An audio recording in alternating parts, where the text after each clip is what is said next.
Isayas, Kabanata 15. Ito ang pahayag tungkol sa Moab.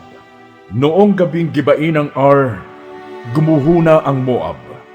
Noong gabing wasakin ng Kir, bumagsak na ang Moab. Umahon sa mga templo ang mga taga-Dibon, upang sa mga burol sila ay manangis.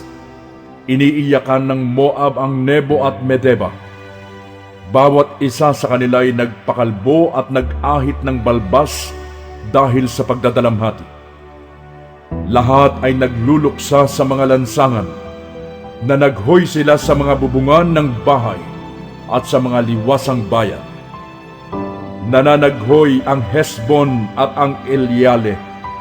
Tinig hanggang Jahas ang kanilang iyakan. Nasisindak pati mga mandirigman ng Moab. Silang mga kawal ngayoy naduduwag. Nahahabag ako sa Moab. Nagsisitakas ang kanyang mamamayan patungo sa lupain ng Zoar hanggang Eglat Selisia.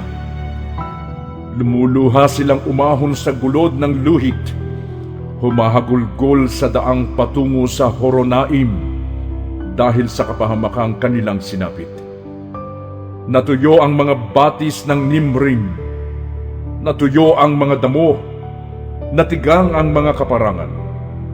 Walang natirang sariwang halaman, kaya itinawid nila sa kabila ng Batis Herabim ang lahat nilang kayamanan at ari-arian.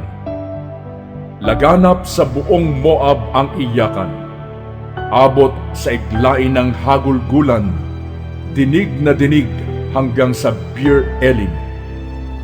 Pumula sa dugo ang mga batis ng Dibon, ngunit may iba pang sakunang inihanda ko para sa kanya.